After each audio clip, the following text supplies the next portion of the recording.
Well of diameter 3 metre डग। अब यहाँ पे ना ये सरफेस एरिया वॉल्यूम का क्वेश्चन है, एक कुआं है।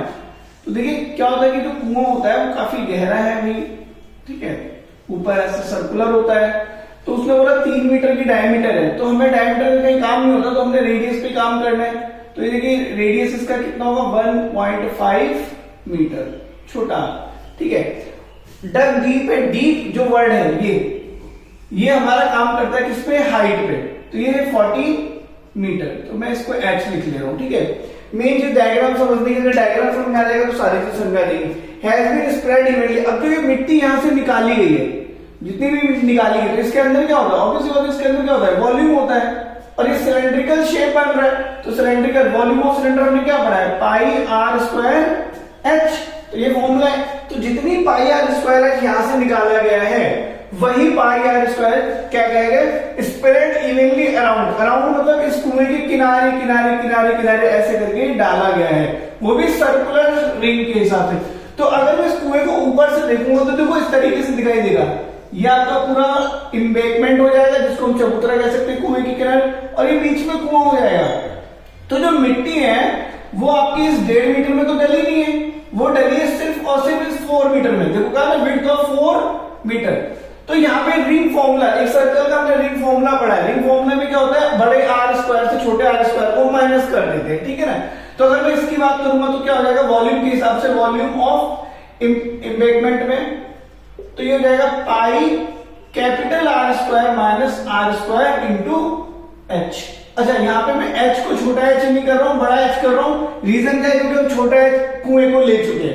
तो इम्बेकमेंट की हाइट तो हमने निकालना क्या है, हमने निकालना तो ये वाला एच है, कैपिटल एच, क्योंकि इम्बेकमेंट की हाइट पूछी गई, कुएं की तो दे रखी है। तो देखोगे जो ये पाई आर स्क्वायर एच है वो इस वाले के इक्वल अगर हमारा आ जाता है तो एच हम दोनों को इक्वल पुट करते हैं। मतलब कि pi R square H equal to pi capital R square minus small R square into H. अब ये इक्वल क्यों, क्योंकि यही मिट्टी तो निकाल के हमने उस चबूतरे में बनाई है भाई, तो दोनों चीजें इक्वल होंगी हमारी।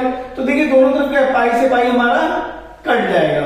आर स्क्वायर की जगह क्या हो जाएगा 1.5 इंटू 1.5 इंटू एच की जगह क्या हो जाएगा 14 इक्वल टू, यहाँ पे देखो ए स्क्वायर माइनस बी स्क्वायर वाली आइडेंटिटी अगर आप लगाओगे तो आपका देखिए कैपिटल आर की वैल्यू कितनी आएगी बता सकते हो, 4 प्लस 1.5 मतलब कि 5.5 प्लस 1.5 और 5.5 माइनस 1.5। कुछ बोलेंगे सर 5.5 तो दे ही नहीं रखी।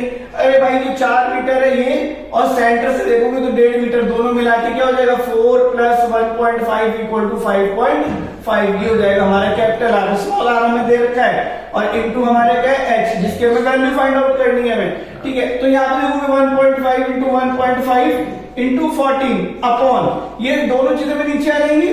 तो हमारे ये दोनों चीजें जोड़ूंगा तो कितना हो जाएगा 7 इंटू, इनको माइनस करूंगा तो कितना हो जाएगा 4 इक्वल टू एच। यहाँ पे देखो 7 बन जा 7, 7 टू जा 14। अब देखिए 4, 2 1 जा 2, 2 2 जा 4। अब ये 1.5 इंटू 1.5, तो हमने देखा 15 इंटू 15 कितना होता है 625, 225। अच्छा 225। तो 2 पॉइंट में तो यहाँ डेसिमल आ जाएगा और अपॉन में क्या जाएगा 2 इक्वल टू क्या आएगा एच। इसको अगर मैं डिवाइड कर देता हूँ 2.25 और 2 से, तो 2 1 जा 2, 2 1 जा 2, 2 2 जा 4, तो 1 आ जाएगा, पॉइंट लगाए तो 0, तो 2 5 जा 10। तो आपकी क्या जाएगी 1.125 इक्वल टू एच। अब ये मीटर में कि सेंटीमीटर में, तो दोबारा से देखेंगे, सारी चीजें मीटर में दे रखी है। तो H is equal to 1.125 metre.